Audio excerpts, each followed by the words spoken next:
2025 आम्हाला कसं गेलं. माझे सासरे आजारी पडले की आम्ही आमचा फ्लॅट विकला. वाईट गोष्ट अशी घडली की माझे चुलतेच एक्सपायर ऍक्सिडेंट झाला, जागेवरतीच गेले आम्हाला. मग त्याला पण ऍडमिट करायची वेळ आली. नमस्कार सर्वांना. 2026 येत आहे, म्हणजे आपलं इंग्रजी वर्ष येत आहे. तर त्या इंग्रजी वर्षाच्या आपणा सर्वांना हार्दिक शुभेच्छा. गुढीपाडव्याला आपलं नवीन वर्ष असतं मराठी, आपल्या महाराष्ट्राचं मराठी वर्ष सण साजरा करतो. हे सांगायचं आहे की 2025 आम्हाला कसं गेलं. चांगल्या गोष्टी जर सांगायला गेलं तर जो प्रवास आहे त्यामध्ये खूप अपडाऊन्स आले आम्हाला. म्हणजे त्याच्यामध्ये चांगल्या गोष्टी ज्या आहेत तर त्या आमच्यासोबत खूप कमी घडल्या आणि वाईट गोष्टी खूप जास्त घडल्या. जास्त म्हणण्यापेक्षा एकच गोष्ट अशी घडून गेली की त्याच्यामुळे आमचं घर हादरून किंवा आमचं आयुष्य 360 अँगलनी चेंज झालं डायरेक्टली. पहिली चांगली गोष्ट मी सांगेल, फेब्रुवारी मध्ये माझ्या मेवणीचं म्हणजे हिच्या बहिणीचं लग्न झालं. माझ्या बहिणीचं बंटी जी आमच्या सोबत होती तिचं लग्न झालं. ह्या दोन गोष्टी आमच्या सोबत चांगल्या घडल्या. युट्यूब चॅनल पण सुरू केला आहे आणि आमच्या ज्या डेली रुटीन ज्या आहे किंवा आमचे जे फनी व्हिडिओज असते ते आम्ही तुमच्या सोबत शेअर करतोय. तर ह्या झाल्या चांगल्या गोष्टी. वाईट गोष्ट अशी घडली की माझ्या बहिणीचं लग्न 18 एप्रिल 2025 ला माझ्या बहिणीचं लग्न झालं. त्याच्यानंतर कम्प्लीट 1 महिना आणि 1 दिवस झाला असेल आणि माझे चुलतेच एक्सपायर. म्हणजे माझ्या ज्या बहिणीचं लग्न झालं ना त्या बहिणीचे वडीलच एक्सपायर झाले. ऍक्सिडेंट झाला आणि जागेवरतीच गेले. आम्हाला चान्स पण दिला नाही हॉस्पिटलला घेऊन जावं आणि त्यांच्यावर काहीतरी उपचार घेता येईल, हा पण आमच्याकडे देवाने आम्हाला चान्स दिला नाही. ही गोष्ट म्हणजे खूप मोठी घडून गेली आमच्या घरामध्ये. त्याच्यामुळे आमच्या घराचं पूर्ण जे वातावरण आहे ते काय म्हणू शकतो आपण, आता मला ते सुचत नाही, पण एकदम 360 अँगलनी म्हणतो ना, जसं सांगितलं आधी तसंच चेंज झालं डायरेक्ट घराचं. आणि ते करत असताना त्यांना पण खूप त्रास होत गेला पुढे. माझे म्हणजे जे चुलते जे होते ते माझ्यासाठी म्हणजे बापापेक्षा कमी नव्हते. जेव्हा आम्ही लहान होतो, माझ्या वडिलांचा स्वभाव एकदम असा स्ट्रिक्ट आहे लहानपणापासून. घरातले सर्व त्यांना घाबरायचे आणि अजूनही घाबरतात. पण आम्ही त्यांच्याकडे कधी लहान असताना हट्ट केला नाही की मला हे पाहिजे मला ते पाहिजे. आम्ही चुलत्याकडे म्हणजे माझ्या मोठ्या बहिणीपासून तर माझे सर्व छोटे भाऊ बहिणी जे असतील त्या सगळ्यांचा हट्ट माझ्या लहान चुलत्यांकडे असायचा. जे काय असेल आम्हाला देवाला घेऊन जा, आम्हाला कुठे फिरायला घेऊन जायचं, आम्हाला काही पाहिजे शाळेच्या वस्तू काय आणायच्या त्या सगळ्या आम्ही त्यांच्यासोबत शेअर करायचो. आणि ते आज माझ्यासोबत ॲज अ फ्रेंड म्हणून राहायचे. म्हणजे मी त्यांचा पुतणे आणि ते माझे चुलते असं कधीच नव्हतं आमच्या मधलं रिलेशन. म्हणजे त्यांना कधी काही वाटलं की माझ्या कामाचा लोड आला वडिलांसोबत शेअर नाही करू शकत माझ्या, तर ते माझ्यासोबत शेअर करायचं. म्हणजे असा आमचा स्वभाव होता. आणि अचानक 1 महिना आणि 1 दिवस जेव्हा त्यांचं लग्न झालं, 18 एप्रिलला लग्न झालं आणि 19 मे ला ते एक्सपायर. आता मला काही सुचत नाही बोलायला, अमृता बोलेल. 18 एप्रिलला बंटींचं लग्न झालं म्हणजे त्यांची मोठी मुलगी ज्यांनी राघवला खूप छान सांभाळलं. मला मी नाही सांभाळलं तसं त्यांनी सांभाळलं. माझ्या आईने माझ्या सासूपेक्षा त्यांनी खूप जास्त त्याला जीव लावलं. आणि आम्ही लग्नाचं बघत होतो आणि त्यांनी लग्नाची सगळी जिम्मेदारी किंवा जबाबदारी आम्हा दोघांवर बायकोवरती दिली होती की तुम्ही बघा म्हणून, तुम्ही शिकले सवरले, बंटीला जॉबला नवरा पाहिजे, तुम्हाला कसा पाहिजे कसा बघा, मला काही प्रॉब्लेम नाहीये. त्यांनी आमच्यावर एवढा विश्वास टाकला आणि देवाच्या कृपेने टच वूड त्यांचं खूप चांगलं झालं. That is first thing. आणि त्यांचं 18 एप्रिल लग्न झालं. त्याच्यानंतर 14 मे ला राघवचा बर्थडे झाला. आम्ही गावालाच बर्थडे केला. जो माणूस कधी कोणासोबत फोटो काढत नाही, स्वतःच्या मुलीचं लग्न झालं, लग्नात त्या माणसाचा फोटो नाही, कुठंच फोटो नाही त्यांचा. आणि त्यांनी 14 मे ला राघव सोबत फोटो काढले की मला राघव सोबत फोटो काढायचा, अमृता माझा फोटो काढ म्हणून. सेपरेट फोटो काढ. आतापर्यंत त्यांनी घरात कधीच असा आग्रह धरला नाही किंवा म्हटले नाही की त्यांच्या मुलासोबत त्यांना एकच मुलगा 3 मुली, मुलासोबत पण कधी फोटो काढला नाही. माझ्या राघव सोबत त्यांनी फोटो काढला. म्हणजे ना एक आता त्यांचं आठवतं. आणि 19 मे ला त्यांचा ऍक्सिडेंट झाला आणि माणूस जाग्यावरती गेला. देवाने आम्हाला काही संधी दिली नाही का त्यांना हॉस्पिटलमध्ये घेऊन जाऊ किंवा त्यांना हे करू, काहीच देवाने दिली नाही संधी. म्हणजे आमच्या आयुष्यामध्ये सगळ्यात मोठा आघात आमच्या पूर्ण फॅमिली, आमची 20-25 जी एकत्र फॅमिली आहे, आमची एकत्र जॉईंट फॅमिली आहे, एवढा मोठा आघात झाला. म्हणजे आपण गोल गोल फिरतो आणि डायरेक्ट देव कसं खाली जागा बसवतो तसं आमच्या आयुष्यामध्ये झालं. कारण सगळा किराणा बाजार असू, शेतीचे कामं असू, तो माणूस सगळं बघायचा. आणि तो माणूस असं, माझ्या लग्नाला आता 8 वर्ष होतील, त्या माणसाने कोणाबद्दलही कधी वाईट बोलला नाही. तो माणूस, आपण कोणाबद्दल काही सांगायला गेलं म्हणणार अमृता जाऊ दे सोडून, ज्याचे कर्म त्याच्याजवळ. म्हणजे कधीच तो माणूस कोणाबद्दल वाईट बोलला नाही. म्हणजे माझ्या आयुष्यात मी पहिल्यांदा असा माणूस बघितला. जीवाचा कधीच एन्जॉय नाही गेला. जेवढे मित्र परिवार येतील, मिलिटरीमध्ये असो किंवा कोण बाहेर मित्र, त्यांच्यासोबत जेवढा एन्जॉय असेल तेवढाच त्या माणसाने एन्जॉय केला. जीवन कसं जगावं, फक्त काम काम आणि काम. आमचा ट्रान्सपोर्टिंगचा बिझनेस आहे बऱ्यापैकी चांगला, सगळं ते बघायचे. म्हणजे आमच्या गावातून जे पंचक्रोशीतले लोक होते का ते सगळे त्यांना ओळखायचे. कारण त्यांचे टोमॅटो असू, त्यांचे कांदे असू, अजून काय म्हणू शकतो आपण, हे 2 गोष्टीवर म्हणजे तेच घेऊन जायचे. जास्त त्यांचा भर असायचा. कोणताही माणूस सोबत ते कांदे विकायला, टोमॅटो विकायला जात नव्हता. सगळे पैसे हातात त्या शेतकऱ्यांच्या हातात आणून देणार, जाणार घरी, सगळे गोण्या भरणार, टोमॅटो भरणार आणि आयते पैसे त्या शेतकऱ्याच्या हातात आणून देणार. खूप म्हणजे खूप विश्वास लोकांचा आणि विश्वास ठेवण्यासारखाच माणूस होता हा. वय त्यांचं आता 47 होतं, 47 करून एज होतं. होतं. आणि आता कुठेतरी त्यांना आता असे दिवस आले होते की आता कुठेतरी फिरायचे दिवस आले होते. आता एक मुलीचं लग्न झालं, आता जावयासोबत उठायचे बसायचे दिवस आले. म्हणजे आधी मोठे जावई आहेतच, 4-5 पण मोठे आता जावई शेवटी त्यांची मोठ्या मुलीचं लग्न झालं म्हटलं तो एक फील वेगळा असतो. आणि त्यांच्यासोबत उठायचे म्हणजे बसायचे जावयासोबत देव ते त्यांना घेऊन गेला. बोलले पण नाही बोलले जावया, पण म्हणजे नाही. समोरासमोर जावयासोबत लग्नाला बघायला आले असं ते हळदीत आणि तेवढंच. लग्न तेवढंच फक्त जावयासोबत रिलॅक्स बसून गप्पा मारून ते सुद्धा देवाने त्यांच्या नशिबात दिलं नाही त्यांच्या. म्हणजे बाकीचे 5 जावई त्यांच्यासोबत त्यांचं खूप रिलेशन छान होतं, जे पहिले 5 जावई होते त्यांच्यासोबत, पण जे स्वतःच्या मुली त्यांच्यासोबत त्यांना देवाने संधी सुद्धा दिली नाही बोलायला. आणि तुम्ही आमच्या युट्यूब चॅनलला फॉलो केला असेल किंवा इंस्टाग्रामला फॉलो केला असेल, तेच आमच्या डोक्यात एक ध्येय होतं की ह्या माणसाने इतके काबाड कष्ट केले आणि हा माणूस किती चिमणीसारखा भूर उडून गेला. आपण आपलं आयुष्य कधी जगायचं? पोरांचे लग्न करायचे, आपले जॉब स्विच करायचा का, पोरांचे लग्न करायचे, पोरांचे एज्युकेशन करायचं, आपण हाच विचार करतो. आपण आपलं आयुष्य कधी जगायचं? तुम्ही जर आमचे ब्लॉग बघत असेल तर आम्ही हाच अण्णांचा विचार केला. म्हणून आम्हाला वाटतं देवाला जावं, आम्ही देवाला गेलो. आम्हाला फिरायला जावं असं वाटलं, आम्ही फिरायला गेलो. आपण 2 रुपये कमवतो, अजून एक्स्ट्रा काम करून अजून 1 रुपया कमवा. त्या 1 रुपयामध्ये म्हणजे जीवनात आनंद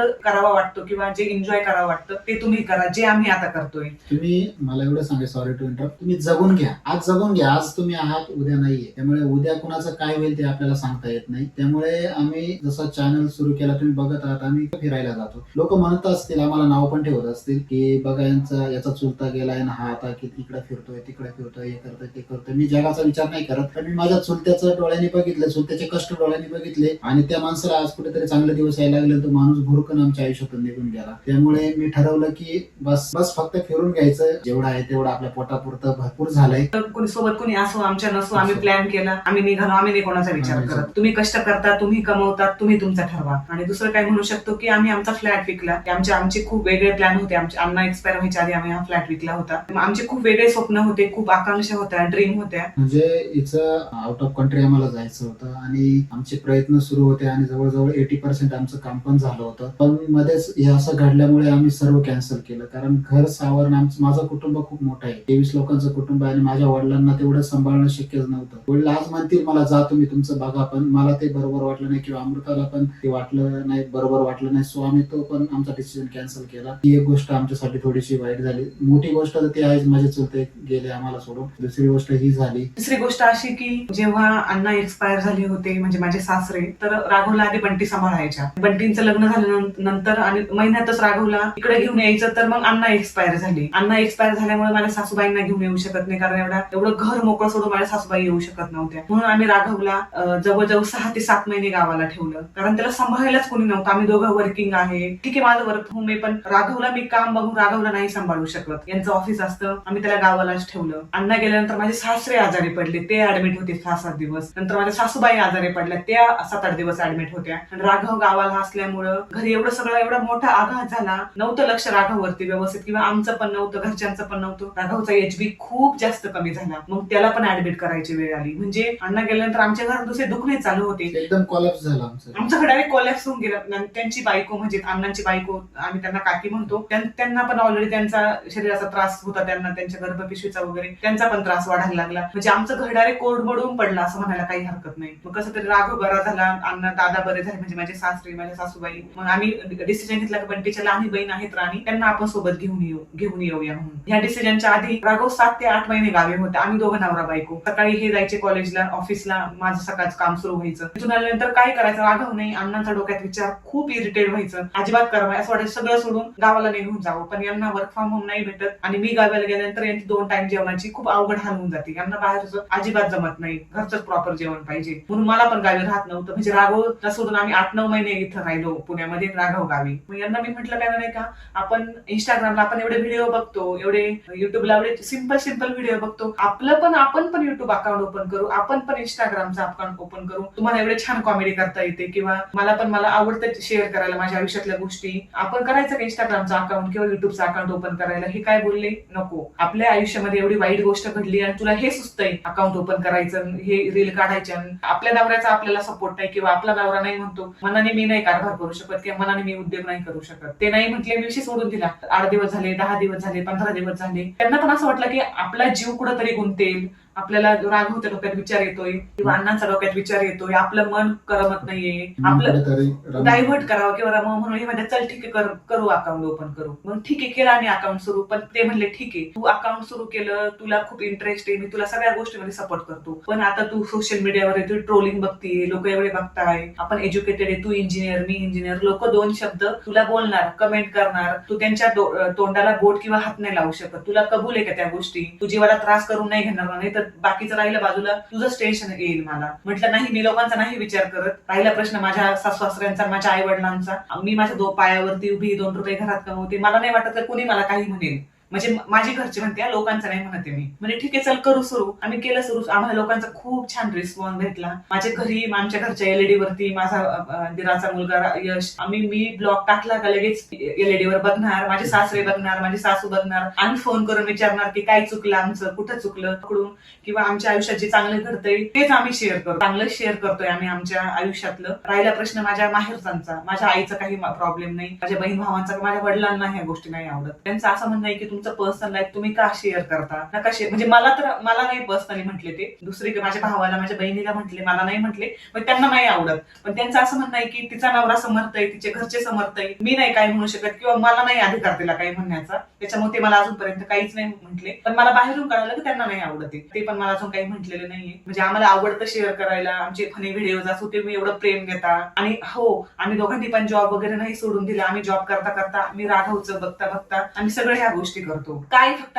पैशासाठी किंवा आम्ही खूप फेमस व्हावं, आम्हाला खूप रीच यावे, आम्हाला खूप व्ह्यूज यावे, आमचं असं काही म्हणणं नाहीये. आमचं सिंपल म्हणणं आहे की आम्हाला आवडतं. यांना कॉमेडी व्हिडिओ बनवायला खूप आवड. आधी मी तयार नव्हते होत, यांनी व्हिडिओ बनवले, लोकांनी खूप कमेंट केले, लोकांनी अक्षरशः फोन आले. आमचा पहिला व्हिडिओ जेव्हा टाकला आम्ही तो याचा कसा टाकला होता ड्रिंकवाला, ड्रिंक ऍक्टिंग वगैरे खूप सुंदर केली होती. खूप छान कमेंट आले होते आम्हाला. म्हणजे लिटरली फोन आले होते यांच्या दाजींचे, माझ्या बहिणीचे, म्हणजे खूप फोन आले होते मला. मग आम्ही हळूहळू मिनी ब्लॉग टाकायला सुरुवात केली. सगळ्यांचं खूप छान प्रेम मिळालं. आणि आम्ही पैशासाठी करतोय की आम्ही फेमसाठी करतोय असं अजिबात नाही. आमची रोजी रोटी आमच्या पेमेंट मधून, आमच्या रेग्युलरच्या जॉब मधून आम्हाला मिळते. आमचा फक्त हा एन्जॉय आनंद आहे म्हणून आम्ही हे करतोय, सोबत शेअर करतोय. आणि याच्यामध्ये ट्रोलिंग पण झालं. म्हणजे अमृता सांगेल तुम्हाला की आहे, म्हणजे आम्हाला नावं नाही माहिती त्यांची किंवा नावं आमच्यापर्यंत आले असतील, त्यांनी पण आम्हाला ट्रोल करायचा प्रयत्न केला किंवा नाव ठेवायचा प्रयत्न केला, पण आम्हाला त्यांना काहीच म्हणायचं नाही. शेवटी नाव ठेवणारे पण आयुष्यात हवे पाहिजे तर प्रगती होती, त्यामुळे आम्ही कुणाला नाव निंदक असावे, आम्ही कुणाला नाव नाही ठेवत. ज्याला ट्रोल करायचं तो करू शकतो, आम्हाला त्या गोष्टीचा काही फरक पडणार नाही. तर एवढंच म्हणणं आहे की, आणि मला काही फरक पडत नाही. माझा नवरा माझ्या सोबत आहे, माझे सासरे माझा त्यांना पूर्ण विश्वास आहे आमच्यावरती. राहिला प्रश्न माझ्या बाहेरचा, ते आमच्या आयुष्यात इंटरफेअर करत नाही. आम्ही का लोकांचा विचार करू. माझा नवरा माझ्यासोबत आहे, बाकीचे गेले 3 टाइम उडत, मी ह्या मताची. आपला नवरा आपल्याला सपोर्ट करतो ना, का लोकांचा विचार करायचा. राहिली सासरे त्यांचा फुल सपोर्ट आहे आम्हाला, मग का लोकांचा ट्रोलिंगचा विचार करायचा. म्हणून मी विचार न केला. आणि टचवूड म्हणजे खूप लोकांनी आम्हाला खूप छान कमेंट केले ना. माइंडची तयारी करून ठेवली होती की अमृता तुला हे काहीतरी म्हणून, अमृता तुला ते काहीतरी म्हणून, तू मनाची तयारी. मी फुल मनाची तयारी केली होती. इतकं नाही झालं 100%, 20% म्हणू शकतो, 20% वगैरे झालं. 80% नाही केलं कुणी, आणि चांगला सपोर्ट केला. म्हणजे आम्ही काही इतके फेमस नाहीये, पण जेवढं काही फेमस आहे त्याच्यामध्ये आम्हाला 80% सपोर्ट केला. 20% थोडस असतंच शेवटी निंदकाचे काय निंदक असावे काहीतरी आहे. तर असं होतं आमचं 2025 वर्ष. आणि 2026 मध्ये ड्रीम्स तर खूप आहेत आमचे, ते तर हळूहळू कळतीलच तुम्हाला. राहिला प्रश्न म्हणजे माझी खूप इच्छा आहे की सोशल मीडियावरती खूप चांगलं ग्रो करावं, माझ्या जॉब कडे पण लक्ष द्यावं, राघवकडे पण लक्ष द्यावं. म्हणजे मला खूप व्ह्यूज यावं असं नाहीये. माझी खूप इच्छा आहे की रोज छान एखादा मिनी ब्लॉग पडावा, दिवसातून 2-3 लॉंग व्हिडिओज पडावे. लॉंग व्हिडिओ काढायला मला खूप आवडतात, पण जॉब असल्यामुळे ते सामान, राघवन आणि परत यांचं टिफिन ते नाही होते मला मॅनेज, पण मला खूप आवडतं. तर हिचे खूप सारे ड्रीम्स आहेत 2026 मध्ये. माझं एकच ड्रीम फक्त फिरायचं, ऑल इंडिया सर्व फिरून घ्यायचं. तुम्ही पण पैसे साठवा आणि एन्जॉय करा तुमच्या आयुष्यात, मस्त एन्जॉय करा, जगा जसं पाहिजे. आमचा एन्जॉय फिरण्यामध्ये, प्रत्येकाचा एन्जॉय वेगळा असतो. काहींचं कुकिंग, काहींचं जॉब स्विच करणं, काहींचं शेती करणं, काहींचं घर घेणं, काहींची गाडी घेणं, छान फिरावं कमी खर्च करून. तर भेटूया पुढच्या ब्लॉग मध्ये. तोपर्यंत तर बाय. bye. आणि अजून एक दोन पॉईंट अबाउट द ट्रोलिंग. जेव्हा आम्ही इंस्टाग्रामला मिनी ब्लॉग टाकायला लागलो किंवा फनी व्हिडिओ किंवा कॉमेडी व्हिडिओ टाकायला लागले, लोकांना आवडायला लागले. तो इंस्टाग्रामला 10K पुढे व्ह्यूज जायला लागले आमचे. तर यांना किंवा मला लोक काय म्हणायचे की तुम्ही पैसे देऊन व्ह्यूज घेता का काय? म्हटलं हे आम्हाला माहित नाही पैसे देऊन व्ह्यूज वगैरे घेतात का काय. म्हणजे लोक इतकी ट्रोलिंग करतात की आमचे जेन्युइन लोक बघतायत, व्हिडिओ बघताय, आमचे व्ह्यूज जात आहे खरंच 200. येत आहेत का पैसे देऊन व्ह्यूज घेता येत आहेत का? काय माहित मला तर. तुम्हाला माहित असेल नक्की आम्हाला सांगा की कसे पैसे देऊन व्ह्यूज तुम्हाला घेतात. घ्यायचे का? नाही, मला नाही घ्यायचे. नाही, मला जे म्हटले ते मी तुला सांगतोय की लोक म्हणतात की पैसे देऊन पण व्ह्यूज घेता येतात. मला नाही माहित, माझ्याकडे तेवढे पैसे पण नाही द्यायला. आणि आम्हाला वेस्ट पण नाही करायचे पैसे. आम्हाला आमचं घर आधी पहिले व्यवस्थित चाललं पाहिजे, मग सेकंड ऑप्शन सोशल मीडिया आहे. परत काही लोक असे ट्रोल करायचे की मी असं जवळ गेलो की हाय गाईज कसं चाललंय. कारण आम्ही आमच्या ब्लॉग मध्ये बोलतो hello guys welcome to our blog वगैरे, तर हे लोकांसमोर गेले का म्हणजे तर लोक असे मला म्हणतात हॅलो गाईज काय चाललंय आणि आज मी आता इथे आहे, मी अमुक ठिकाणी, मी तमुक ठिकाणी, असं म्हणजे आम्हाला काही आपल्याला घंटा फरक पडत नाही लोकांचा. किंवा मग ते आपले फनी आपलं टिंगल करतात, ठीक आहे. उडवतात. पण मला काय त्या गोष्टीचा फरक पडत नाही, आतापर्यंत पडला नाही आणि इथून पुढे पडणार नाही किती मला ट्रोल केला तरी. आणि तसंच हिला पण माझा भाऊ वगैरे म्हणजे हिच्या रिलेटिव्ह मध्ये म्हणा असं पण घडलं की त्याला म्हणजे त्या माझ्या भावाला बहिणीला म्हणतात की तू नाही ब्लॉग बनवीत का, तू नाही मिनी ब्लॉग बनवीत का, तू नाही टाकत का इंस्टाग्राम वरती. म्हणजे त्यांना मला म्हणायचं असतं पण माझ्यापर्यंत यायची त्यांची लायकी किंवा हिंमत नाही ना, कारण त्याच्यामुळे ते मग दुसऱ्यांजवळ आमच्याबद्दल बोलतात. गरजच नाही ना, मी म्हणते काय बोलायची, तुमची लायकी ना तोंडावरती येऊन मला एवढंच म्हणायचं आहे. नाही, तोंडावरतीचा विषय नाहीये. तुम्ही पण एक आहे ना कॅमेरा समोर या आणि बोलून टाका तुमची लायकी ना. आता माझ्या कॅमेरा शिव्याना बोलू, कॅमेरा पुढे येऊन एक तुम्ही कशा तरी एका विषयावरती बोला आणि तो पोस्ट करा. आणि त्यानंतर मग तुम्ही बोला की ते बनवणं किती सोपं आहे किंवा किती अवघड आहे. ज्यावेळेस सुरुवातीला मला आता तरी थोडंफार बोलता येते, मला की मी काय एवढा बोलता येत नाही, पण याच्या आधी जेव्हा मी कॅमेरा समोर यायचं मला एक शब्द सुद्धा बोलता येत, डायरेक्ट ब्लँक होऊन जायचं. म्हणजे आम्हाला विषय पकडून आम्हाला बोलता येते. कॅमेरा समोर येऊन बोलणं एवढं सोपं तुमची नाही. एवढी लायकी ना, आमचा किती मिनिटाचा व्हिडिओ होईल हा माहित नाही. तुम्ही 10 मिनिटाचे फक्त 1 मिनिट बोलून दाखवा, आम्हाला व्हिडिओ शेअर करा. तुमची लायकी बघतो किती, काय तुम्ही ट्रोलिंग किती करता, काय करता. काही आम्हाला लँग्वेज वरनं पण करतात. आता आमची भाषा आमची मराठी भाषा ही संगमनेरची आताही सांगतो आणि तशीच असणार आहे. मला ओव्हर मारायला जमत नाही, एकदम सोफिस्टिकेटेड पुणेरी पुणेरी नाही. भाषा नाही जमत मला. आपलं गाव आणि आपली भाषा नाही आम्ही चेंज करू शकत. जगाच्या पाठीवर तुम्ही कुठं जा. मी मुंबईला जॉब केला 2-2.5 वर्ष, नंतर आता पुण्यात राहते 5, 6, 7, 8 वर्ष झाली. नाही सोडू शकत आमची भाषा. लोक होतात चेंज, आम्ही नाही होऊ शकत. थोडंफार प्रोफेशनली जेव्हा बोलायला आपण जातं ऑफिसमध्ये पण अदर टाइम नाही, ती चेंजेस नाही आम्ही करू. आणि आम्ही जे व्हिडिओ आम्ही आमचं रिअल दाखवायचा प्रयत्न करतो. आम्ही खोटं वागून ते खोटं नाही करू शकत. आम्ही जे आमचं रिअल आहे तेच आम्ही दाखवायचा प्रयत्न, जे आहे ते आहे. पाठीमागं एक आणि पुढे एक असं नाहीये आमचं. भेटूया पुढच्या ब्लॉग मध्ये. तर आमचे व्हिडिओ तुम्हाला आवडत असतील तर नक्की लाईक करा, शेअर करा आणि सबस्क्राईब करा. आम्ही व्हिडिओतच सांगेल, याला त्याला व्हॉट्सअपला पाठवून बोर करणार नाही. तुम्हाला इथे व्हिडिओ ज्याला नक्की आवडत असेल कंटेंट आमचं आवडत असेल त्यांनी नक्की लाईक करा, शेअर करा, सबस्क्राईब करा. आम्ही जबरदस्ती कोणालाही करणार नाही. आमचं कंटेंट आवडलं तर सबस्क्राईब करा. सो एवढंच ह्या व्हिडिओ मध्ये सांगेल. तर भेटूया पुढच्या ब्लॉग मध्ये. तोपर्यंत बाय. जय महाराष्ट्र, जय महाराष्ट्र, जय शिवराय, जय भवानी, जय संगमनेर.